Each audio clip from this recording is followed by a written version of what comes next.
La semana pasada estuvimos hablando, pues, de los últimos tiempos, de la venida de Cristo y de los tiempos que apremian. Yo siempre digo, yo no soy un predicador. Un predicador los pusiera a ustedes aquí a brincar en un pie en 5 minutos. Yo no lo soy. Yo soy alguien, y lo voy a decir porque me gusta ser transparente, que tiene tristeza en su corazón. ¿Y por qué? Por ver lo que pasa en los tiempos que vivimos de la iglesia. Porque veo la iglesia caminando en un rumbo que no es conforme a la palabra de Dios. Y eso obviamente no me puede alegrar. La alegría que uno trae es la presencia del Señor que te da consuelo de saber que Él está en control de todas las cosas y Él es el que sabe y todo va conforme a su voluntad. Pero a veces ese sentir, a veces, porque el Espíritu se transmite, pero una cosa es transmitir el Espíritu, pero otra cosa es entender por qué el sentir. Como decía Jeremías, yo no me engreí por haber recibido entendimiento de las cosas, sino que me senté entristecido por las cosas que vienen. Y sé que el fin se acerca. El fin está muy cerca. Y las cosas que se ven me muestran y nos deberían demostrar. Ahora, el pueblo le falta entendimiento de las cosas espirituales para poder comprender lo que sucede en este tiempo. Y eso es lo que necesitamos extendernos. Y yo sé que la iglesia está en todo lugar y en todo el mundo extendida. Y en ella está el entendimiento del Señor. Obviamente, la iglesia que más popular es la que más se ve, pero la iglesia que está oculta, la que no es popular, esa alaba y glorifica al Señor. Y eso lo sabemos, pero obviamente la carga que yo he recibido es esa misma. No es ser un predicador para hablarles y decirles que todo está bien, que todo, y obviamente si estamos en el Señor todo está bien. Pero esa es la carga que yo tengo de poder hablar y a veces me frustro. Me frustro porque no puedo expresar todo lo que quisiera expresar y obviamente, ¿por qué? Porque a veces el entendimiento del que recibe no está preparado para hacerlo. Entonces, al yo tratar de hablar, hablo de una cosa, pero está unida con otras más y a veces solamente el decir una cosa, pues tiende a malinterpretarse. Pero Dios nos da entendimiento y mi propósito y obviamente mi oración es que podamos recibir el entendimiento y la dirección de Dios. Así que si usted oye la palabra, no solo se quede con la palabra, sino busque que Dios le ministre en ella más allá de lo que puede oír. Porque si usted tiene, usted se le añadirá. A usted se le va a añadir, porque el que tiene, se le añadirá. Al que no tiene, aún lo que cree que tiene, se le quitará. Así que vamos a hablar un poquitico más de eso. No se asuste con lo que dije. Simplemente quiero dejarles saber, porque obviamente muchas personas vienen a la iglesia buscando ser emocionalmente levantados. Yo quiero levantarlo a usted espiritualmente, no emocionalmente. Así que levante su espíritu hoy y crea que Jesucristo le habla para que usted se afirme, se solidifique en el Señor y que usted pueda vencer todo lo que esté viniendo en este tiempo contra no solamente nosotros, la iglesia entera. Así que vamos a ir Apocalipsis 20.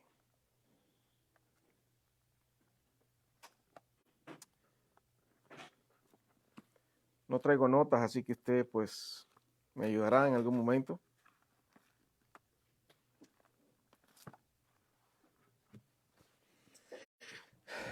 Gloria al Señor. En Apocalipsis 20 dije, ¿no?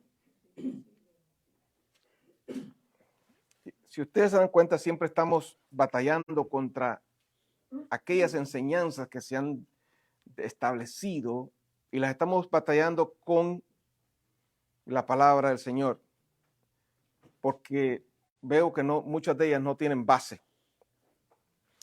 Apocalipsis 20. Apocalipsis es un libro muy, muy bueno y muy educativo para nuestro entendimiento y muy fácil de entender si usted sabe el principio de lo que en él está siendo informado a nosotros. Dice, en el versículo 1, dice, vi a un ángel que descendía del cielo con la llave del abismo y una gran cadena en la mano, y prendió al dragón, la serpiente antigua, que es el diablo y Satanás, y lo ató por 1000 años. Y lo arrojó al abismo y lo encerró y puso un sello sobre él para que no engañase más a las naciones hasta que fuesen cumplidos 1000 años. Y después de esto debe ser desatado por un poco de tiempo. Y vi tronos y se sentaron sobre ellos los que recibieron facultad de juzgar. Y vi las almas de los decapitados por causa del testimonio de Jesús y por la palabra de Dios, los que no habían adorado a la bestia ni a su imagen y que no recibieron la marca en sus frentes ni en sus manos, y vivieron y reinaron con Cristo 1000 años. Pero los otros muertos no volvieron a vivir hasta que se cumplieron los 1000 años.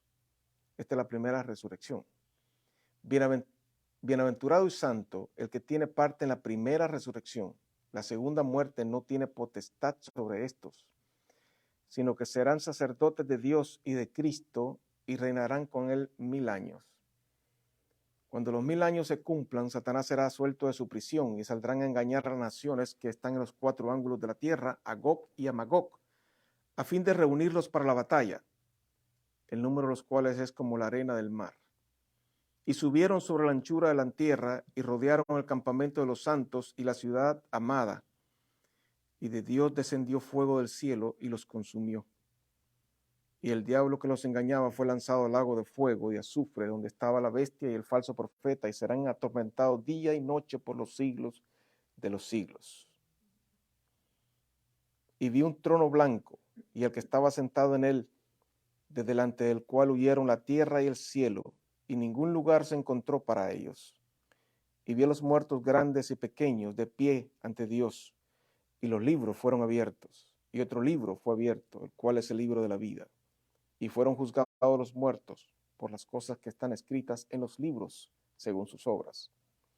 El mar entregó sus muertos que había en él, y la muerte y el Hades entregaron los muertos que había en ellos, y fueron juzgados según sus obras. Y la muerte y el Hades fueron lanzados al lago de fuego. Esta es la segunda muerte. Y el que no se halló escrito en el libro de la vida fue lanzado al lago de fuego. Fuerte, ¿verdad?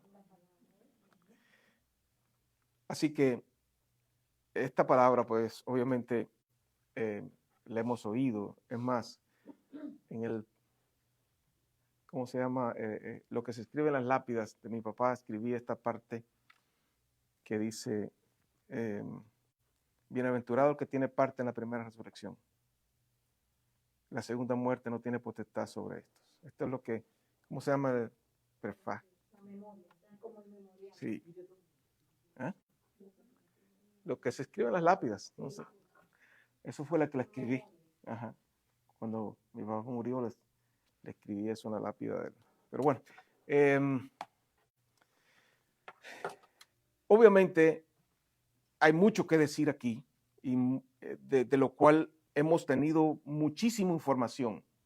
Hemos tenido información acerca de esto de los últimos tiempos, y lo hemos tenido basado en, después de la venida de Cristo.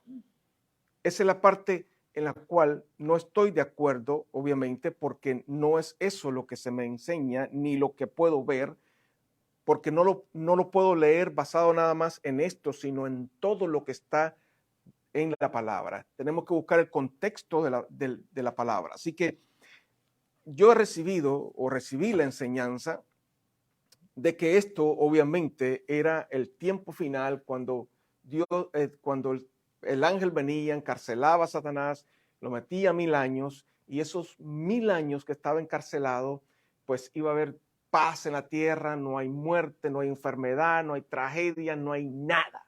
Todo es una abundancia que brota de la tierra y que todo el mundo le va bien.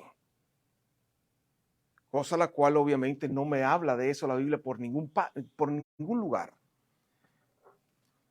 He tratado de buscar en algunos lugares, no me habla de nada de eso la Escritura. Y luego entonces, hablando de lo que es la resurrección, me dice, primeramente me habla de una primera resurrección y una segunda resurrección. Obviamente si hay primera y segunda. La cual estoy viendo, me enseñaron que era la primera resurrección, que la iglesia se levantaba, y al ser levantada la iglesia era que entonces comenzaban los 1000 años. Y esos 1000 años, como dije, la iglesia estaba en el cielo y la tierra obviamente estaba en todo su auge, prosperando y creciendo hasta que se cumplieran los 1000 años. Entonces viniese la iglesia otra vez y destruir a todo el mundo que estaba aquí. Y estoy seguro que eso es lo mismo que usted ha oído. Amén. Pero cuando vamos a esto, y esto es lo que me es fuerte para poder hablar, porque obviamente necesitamos confiar en la palabra, no en lo que yo digo, en la palabra, no en lo que digo. Y usted tiene la palabra delante de usted para oírla y para verla. Así que cuando hablamos del ángel que desciende del cielo con las llaves del abismo, sabemos que es Cristo. ¿Por qué sabemos que es Cristo? Porque en el Apocalipsis, en el principio, en el capítulo 1, versículo 18, dice que Él es el que tiene las llaves del abismo. Entonces, el ángel, o sea, el mensajero que viene, ese es el mensajero que vino a tomar las llaves del abismo.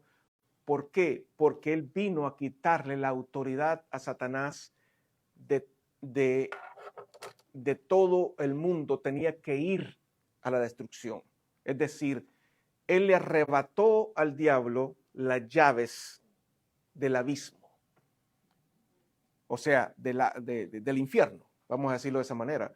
Porque antes de Cristo, pues vamos a decir que básicamente todo el mundo tenía que ir a morir y ser juzgado como pecador porque tenía que ir al infierno. No había otra solución a menos que fuese parte del Israel natural que pudiera tomar como prosélito, o era parte de Israel. Si seguía las normas de Israel, de las leyes, pues pudieras alcanzar la salvación. Así que aquí vemos algo interesante. Dice que él vino y encarceló a Satanás y le puso un sello. Esto es lo que a veces cuesta comprender, en el sentido de que si lo encarceló, sabemos que Cristo, cuando vino, canceló, vamos a decir, sacó a Satanás de sus posesiones, lo derrotó y lo colocó en una posición en la cual ya no tenía autoridad sobre sus santos, sobre los santos del Señor.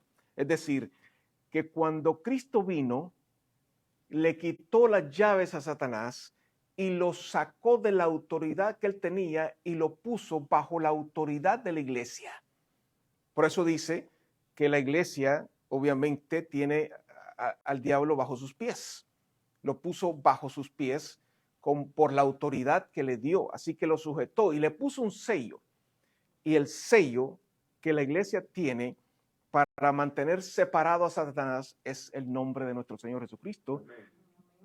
Así que con el nombre de Jesucristo no puede el diablo acercarse a ti y tú lo puedes tener sujeto y alejado de ti.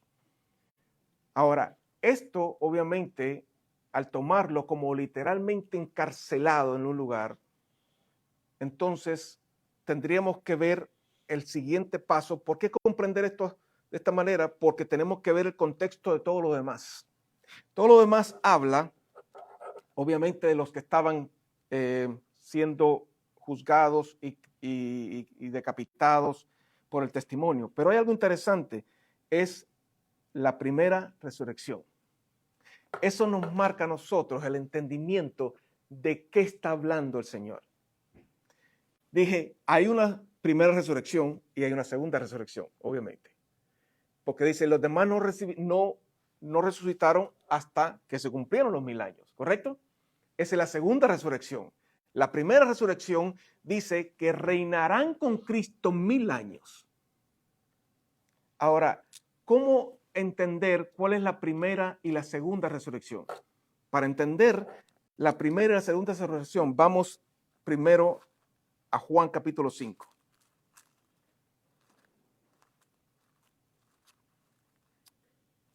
Juan, el Evangelio de San Juan.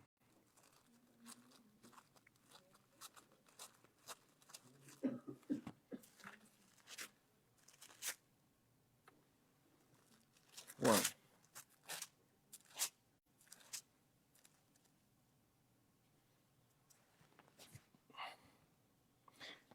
Juan capítulo 5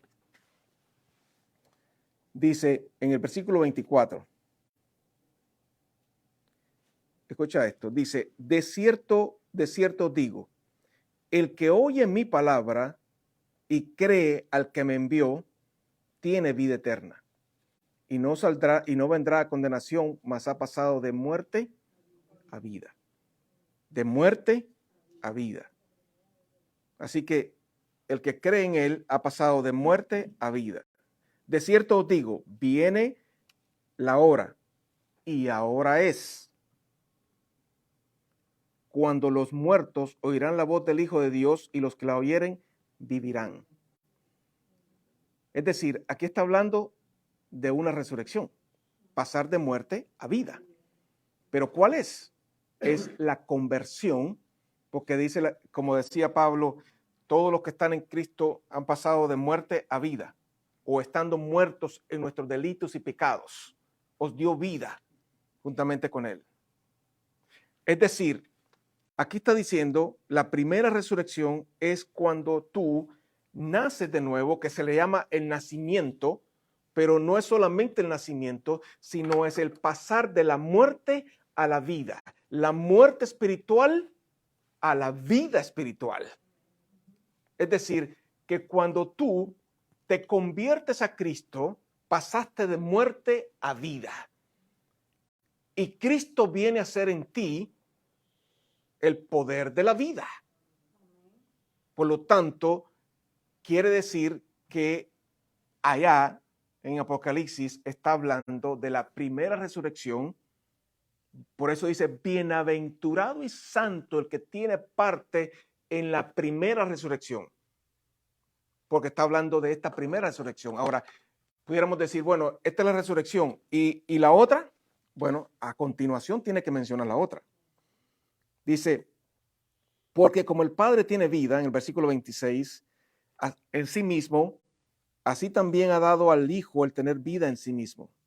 Y también le dio autoridad de hacer juicio por cuanto es el Hijo del Hombre.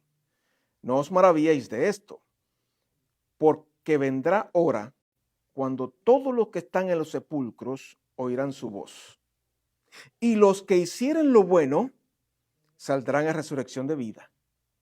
Mas los que hicieron lo malo a resurrección de condenación.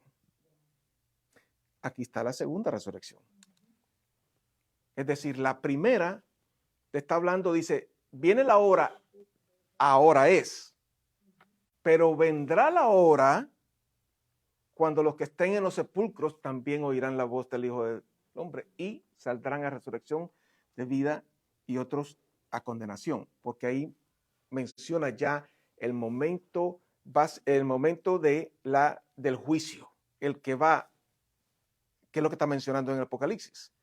La resurrección para el juicio, porque van a enfrentarse, dice, en el trono blanco.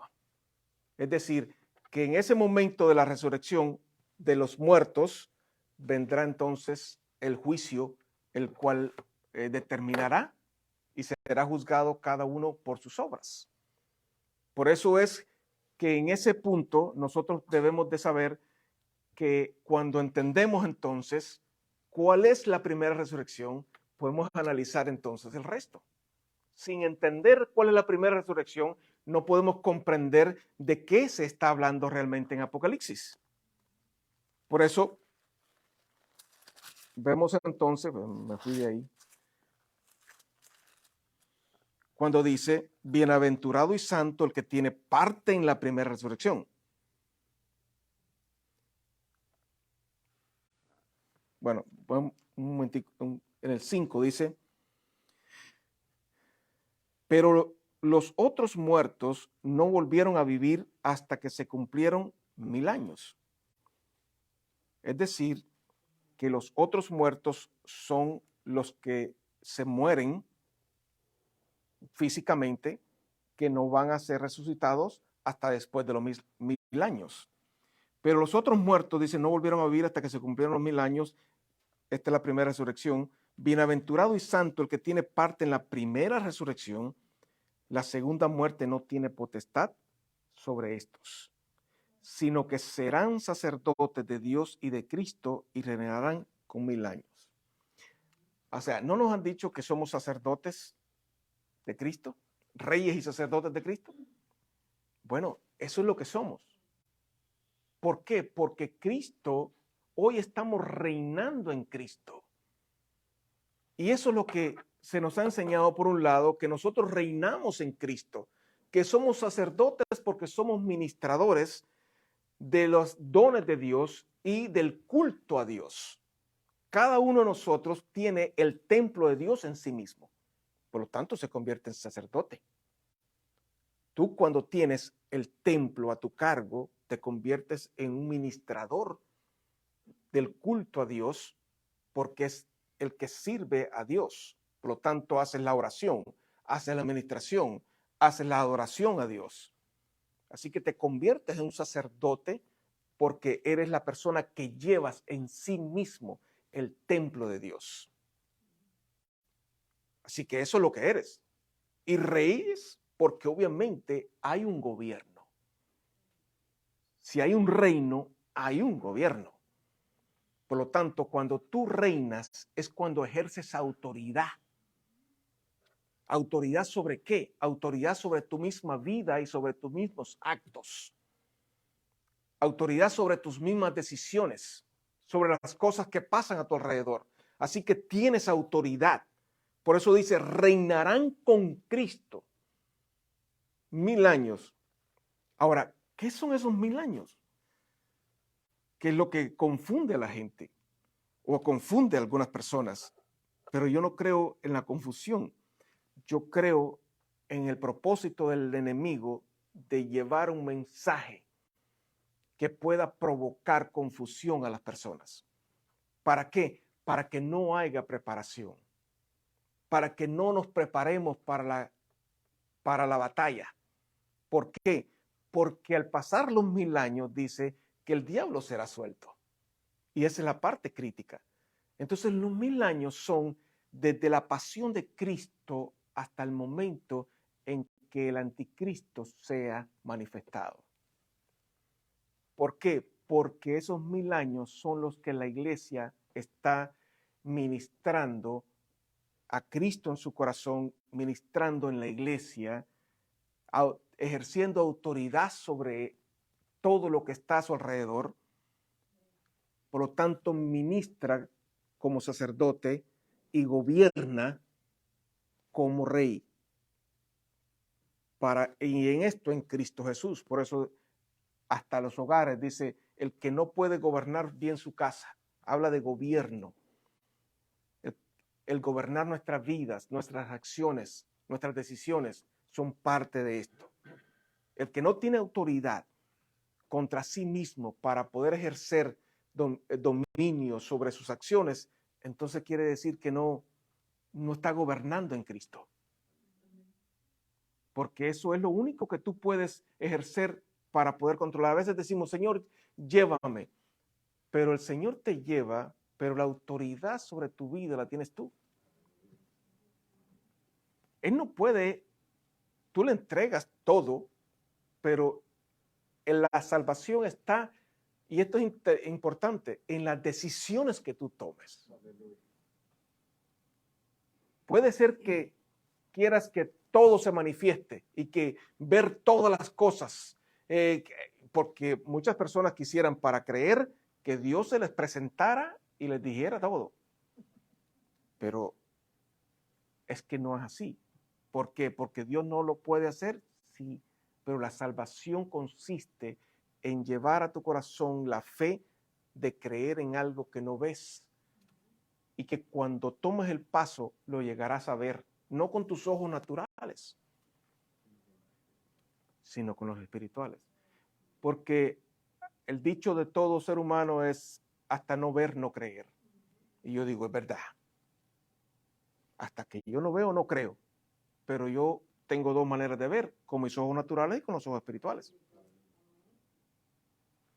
Entonces, eso me lleva a mí a poder tomar mis ojos naturales y ponerlos a un lado y coger los espirituales y empezar a ver por medio de ellos. Y voy a ver lo que no puedo ver con mis ojos naturales.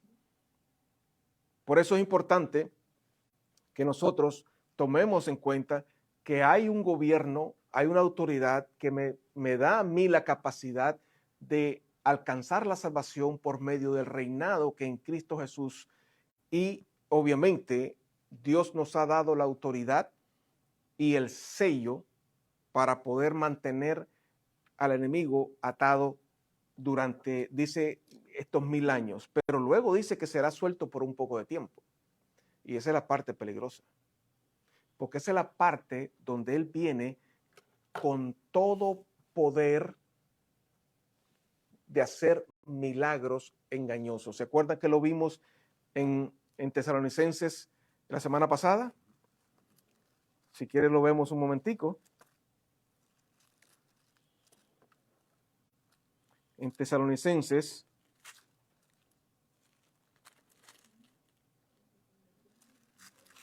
segunda de Tesalonicenses, en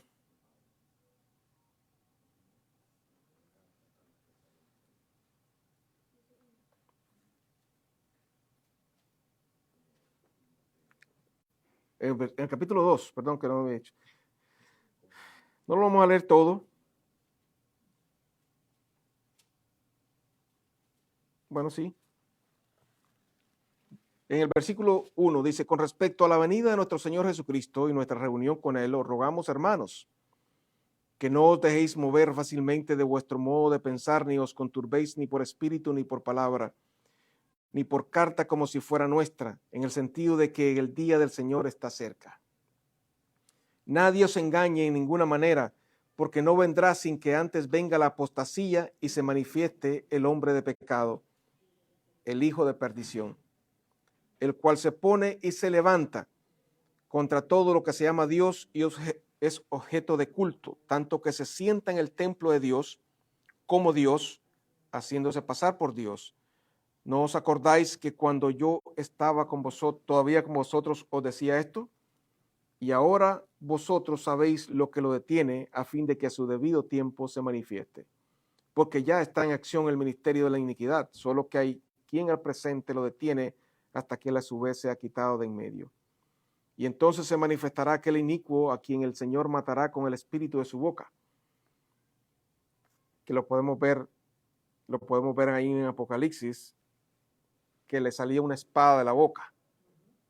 Así que esto está claro con Apocalipsis. Dice, y destruirá con el resplandor de su venida. Inicuo cuyo advenimiento es por obra de Satanás. O sea que ahí está metido el elemento. Con gran poder y señales y prodigios mentirosos. Y con todo engaño de iniquidad para los que se pierden, por cuanto no recibieron el amor de la verdad para ser salvos. Por esto Dios les envía un poder engañoso para que crean la mentira, a fin de que sean condenados todos los que no creyeron a la verdad, sino que se complacieron en la injusticia. Entonces, Él viene con un poder engañoso, y aquí lo dice, dice, cuando los 1000 años, en el capítulo 20, versículo 7 de Apocalipsis, cuando se cumplieron los 1000 años, cuando los 1000 años se cumplan, Satanás será suelto de su prisión y saldrá a engañar las naciones que están en los 4 ángulos de la tierra, a Gog y a Magog, que realmente Gog y Magog es la tierra, a fin de reunirlos para la batalla, el número de los cuales es como la arena del mar. Y subieron sobre la anchura de la tierra y rodearon el campamento de los santos y la ciudad amada, y de Dios descendió fuego del cielo y los consumió. Esta es la guerra, esta es la batalla supuestamente del Armagedón.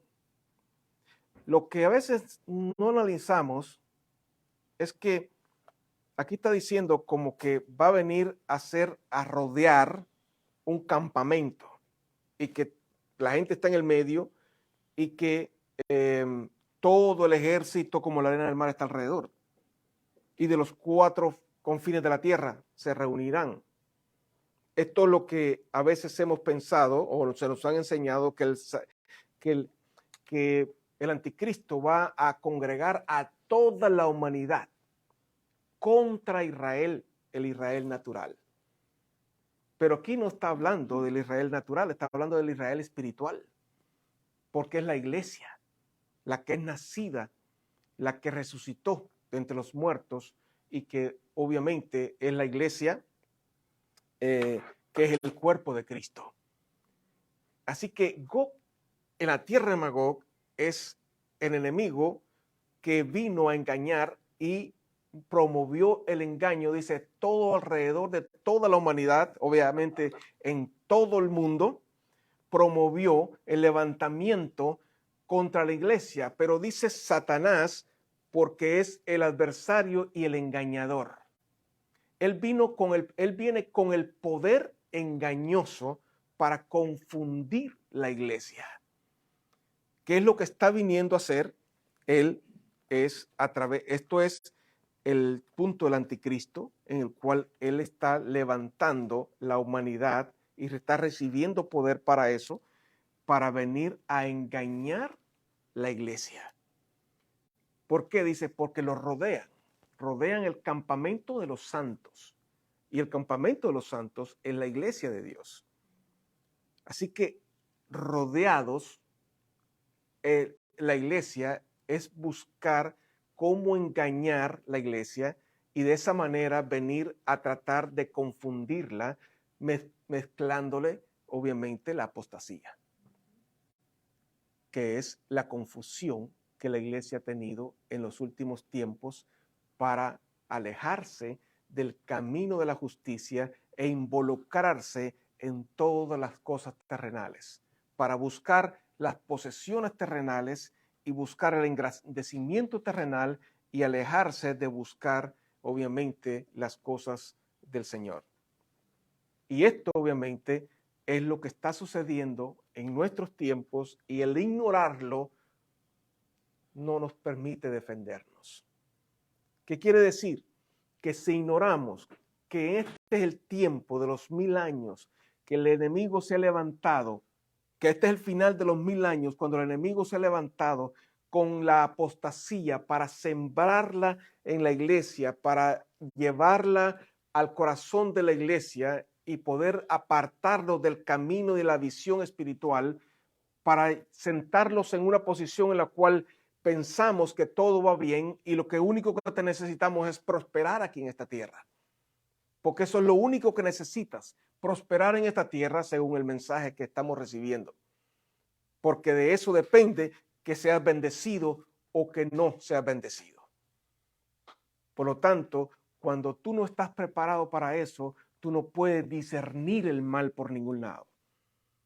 Ahora, una persona se levanta con cualquier poder de hacer milagros, que lo sabemos que los tiene, porque si pudiéramos extendernos un poco más hacia lo que es Babilonia y hacia lo que es todo lo que es el engaño que sucederá en los últimos tiempos, nos damos cuenta de que vienen con un poder engañoso fuerte, en el cual harán fuertes milagros y señales y prodigios. Pero Pablo dice, señales y prodigios mentirosos. ¿Cómo tú puedes discernir una señal y un prodigio mentiroso si no conoces el verdadero? Ahí es donde está el peligro del no conocer la verdad y solamente dejarnos llevar por las manifestaciones que pueden ver nuestros ojos. Al ser llevados por las manifestaciones de nuestros ojos, tenemos el peligro inminente de poder aceptar el engaño. Por eso es que se nos ha ensordecido el oído y cegado los ojos para no ver que estas cosas realmente están pasando. Cuando vemos el Apocalipsis, son cosas que están sucediendo y que van a suceder en el proceso de la permanencia de la iglesia aquí. ¿Por qué? Porque el diablo quiere que tú te relajes pensando que nada de esto va a suceder y que todas estas destrucciones van a venir después de que la iglesia se levante. Entonces, ¿cuál es la prueba final que habla la Biblia? ¿Cuál es la prueba final donde viene la separación realmente? Esa es la parte donde nosotros hemos sido, vamos a decir, confundidos. Y entonces ya no podemos ver claramente la palabra. Porque ese es el propósito. Que no lo veamos. Y como no lo vamos a ver, como no lo vemos, entonces seguimos lo que fulano dice, lo que me enseñaron, eso es lo que simplemente voy a creer. Pero ¿por qué creer lo que alguien me enseñó si puede hacer que el otro esté sinceramente equivocado? Y te digo una cosa, quizás ellos no lo necesitaron saber. Si no necesitaron saber el final de los últimos tiempos, obviamente no lo necesitaban porque obviamente ellos no lo iban a llegar ahí. Pero nosotros que estamos viviendo estos tiempos, sí lo necesitamos. Y nuestra generación que vendrá también la necesitará. Porque no sabemos hasta dónde esto, aunque dice que es un poco de tiempo. Pero yo sé que es en este tiempo. ¿Por qué? Porque vemos la iglesia consumida en una actividad totalmente carnal, fuera de lo que es el plan y el propósito de Dios para la iglesia. Porque cuando no entendemos que Dios vino a sacarnos del mundo para ponernos en una condición de caminar en este mundo sin ser gobernados por el mundo, entonces comprendemos que la iglesia no está predicando eso. Están predicando participación del mundo y unión con el mundo. No importa cuánto nos digan lo que nos separemos del mundo. Con la enseñanza dicen lo contrario. Por eso es importante que nosotros sepamos que estamos viviendo los últimos tiempos y que busquemos dirección de Dios para ajustarnos en el camino correcto. Porque si no, no nos importa qué suceda ni qué pase. Simplemente yo voy a ir conforme lo que Dios me diga y Dios quiere el bien y Dios quiere que me sienta bien. ¿Dónde dice la Biblia que Dios quiere que te sientas bien? Si Jesucristo fue puesto en una obediencia que para poder cumplirla tuvo que enfrentarse a la muerte, ¿qué resta de nosotros? ¿Acaso la salvación es gratuita, pero no es, como dijera, pagada por precio, pero sí es adquirida por decisión? Y como dije hace un rato, las decisiones son y conllevan esfuerzos y conllevan vamos a decir, a veces situaciones adversas que podamos, que nos llevan a ir contra todo, porque nosotros mismos no quisiéramos vivir a veces las dificultades de ser separados de aquellos que aún nos quieren, pero nos guían a lo que no queremos que nos guíen, aún de las familias, aún, o sea, seres queridos, a veces negocios que no están de acuerdo a lo correcto, tantas cosas que tenemos que dejar para poder seguir el camino del Señor. Todas son decisiones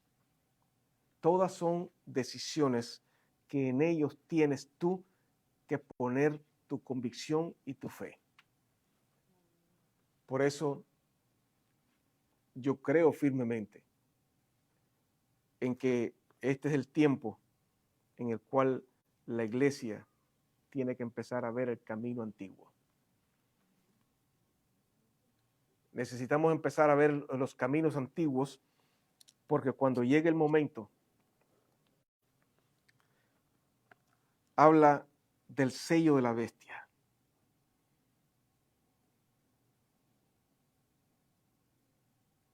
Porque dice en el versículo 4, capítulo 20, versículo 4, dice, vi tronos y se sentaron sobre ellos los que recibieron facultad de juzgar. ¿Quiénes son los que van a juzgar?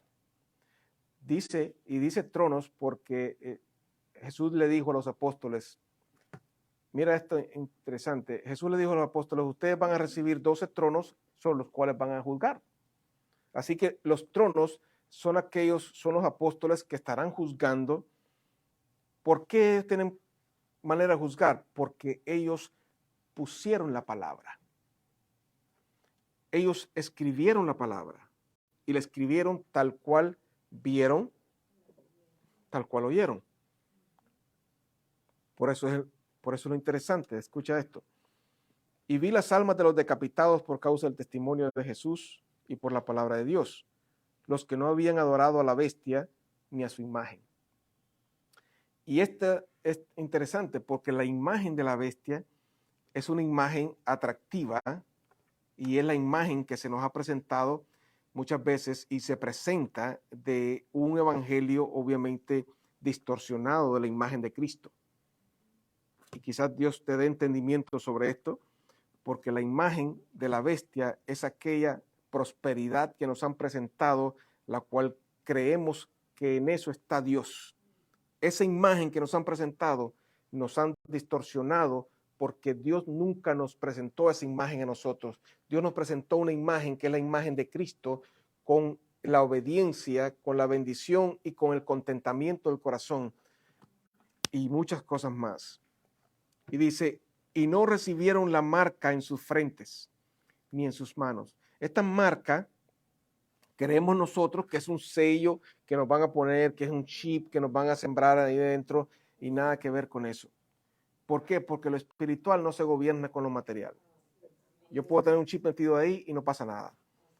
Pero ¿qué sucede? ¿Cómo marca el diablo? Marca con las obras y con las decisiones del pensamiento. La frente significa las decisiones que tengo que tomar, mis pensamientos y hacia dónde enfoco mi vida. Y las manos significan las obras. Por eso dice que van a ser juzgados por sus obras. Así que eso nos enseña a nosotros que el propósito de nuestros tiempos del diablo sembrarnos a nosotros es formarnos una falsa imagen de lo que Dios quiere para nuestras vidas. Formándonos una falsa imagen nos hace a nosotros tener unos pensamientos diferentes y obras diferentes. No importa lo bueno que tú creas que eres, no importa las obras que tú haces, sino si tú tienes una falsa forma, una falsa imagen a la cual estás buscando identificarte, obviamente estamos en el camino incorrecto. Por eso es importante formarnos en Cristo la imagen. Y un poquito la imagen. Nos han presentado, ¿cuál fue el fallo y no voy a decir un fallo, sino, ¿por qué Israel no recibió a Jesucristo? ¿Por qué Israel no lo recibió? ¿Sabes por qué? Porque la imagen que tenían ellos de Cristo era de un guerrero triunfante, vencedor, que era alguien que venía a destruir los ejércitos que estuvieran gobernando sobre Israel. Y él vino montado en un burrito. Alguien, nada que ver, una persona mansa, humilde, que no tenía ni dónde recostar su cabeza. Bueno, esa es la misma imagen que hará errar la iglesia. La misma. Que están esperando algo glorioso, que la imagen que está presentándose en la iglesia es la prosperidad, el engrandecimiento y el enriquecimiento que debe de tener para ser prosperado. Y Jesucristo es el modelo de él es la humildad y la mansedumbre, la templanza, la obediencia, la paz. Esa es la imagen de él aquí en la tierra para nosotros. Si la seguimos y sellamos nuestras obras y nuestros pensamientos con esa imagen, vamos a mantenernos seguros y el engaño no va a prosperar. Pero mientras le tengamos el acceso a esa imagen que el diablo quiere que nosotros conozcamos y pensemos que esa es la buena, porque creemos que, wow, el Dios grande quiere a su pueblo grande. Y Abraham enriqueció con todas riquezas que habían. Y también Isaac y también Jacob. Pero es que tú no entiendes que las riquezas que se te han dado son superiores a las de ellos. ¿Acaso eres pobre? ¿Eres pobre porque no tengas que comer aquí en esta tierra? No eres pobre. Tienes que ver que has sido enriquecido con toda bendición espiritual y con todas las riquezas eternas. Amén, amén. Aleluya. Cuando tengas eso, entonces vas a saber que eres rico, más rico que Abraham. Amén. Y entonces no vas a tener que buscar las riquezas de esta tierra. Y si las tienes, bendición. Y si las puedes buscar y alcanzar y servir con ellas, tremendo. Pero no pongas la mirada en esa imagen porque te va a destruir. Porque en esa imagen lleva avaricia, lleva soberbia, lleva orgullo y todo lo demás que tú puedas imaginarte está en esa imagen. Y la imagen de Dios, que nos dio Dios en Jesucristo, es opuesta completamente a esa. Así que no te dejes sellar para que puedas permanecer. No adores la bestia para que no seas condenado con ella. Porque los libros que serán abiertos van a ser estos. Y el que no se encontró caminando conforme a ello, no va para allá. No hay otros libros. A veces pensamos que son libros, no, está fulanito aquí anotado. No, tú te anotas aquí con la vida que lleves de acuerdo a esto. Si tu vida está aquí, está escrito aquí. Tu nombre está aquí. Porque aquí están los libros. Los apóstoles juzgarán conforme a lo que escribieron. Mi palabra os juzgarán aquel día, dijo el Señor.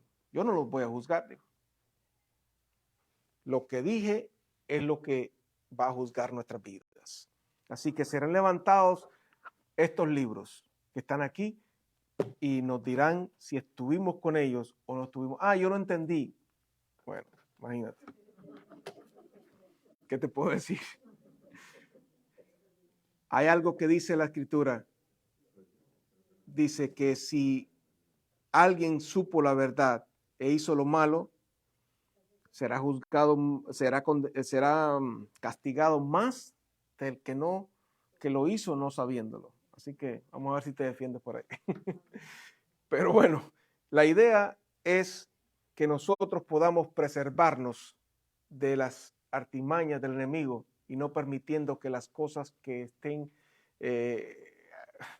anunciándonos y poniéndonos delante nos deslumbren y nos puedan a nosotros obviamente confundir.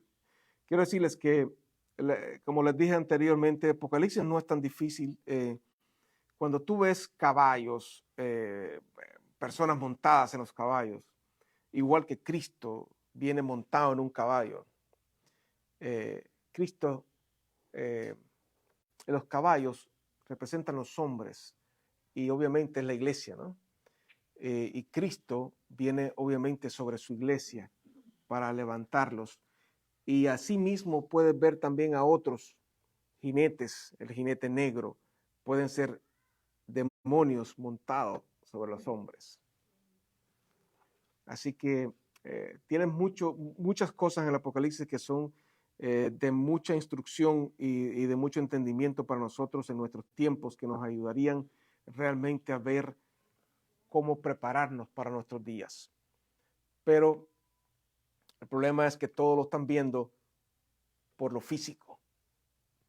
Todo es porque los ejércitos van a venir y tal ciudad tiene, tal nación tiene 1 millón, 3 millones de soldados. Este es Gog.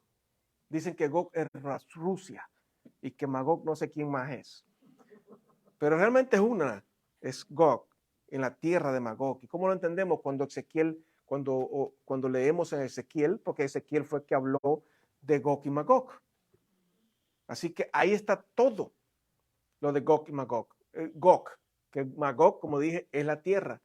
Es Gog en la tierra de Magog. O sea, que es el diablo en la tierra de los incrédulos. Pero cuando Dios nos habla a nuestro corazón respecto a esto, tenemos que tener mucho discernimiento en esto. Pero quiero decirles una cosa, lo mismo que me dijo a mí. La única manera de mantenernos a salvo es cuando tú mantienes en tu corazón lo que debes mantener, que representa a Cristo. Lo demás es cuestión de que Dios te dé entendimiento o no te dé entendimiento. Tú tienes el principio. Si tú lees la escritura con el mismo espíritu con el que fue escrita, vas a tener discernimiento en ella. Y el espíritu con el que fue escrita es el espíritu de Cristo, el espíritu de la humildad, de la mansedumbre, del contentamiento, es el espíritu de obediencia. Si tú lo lees con ese espíritu, vas a encontrar que Dios te va a llevar por el camino correcto, porque Él provee, escucha esto que te voy a decir, Él provee de sana sabiduría a los rectos. O sea que los que no están rectos comprenderán sabiduría, pero es sabiduría errada.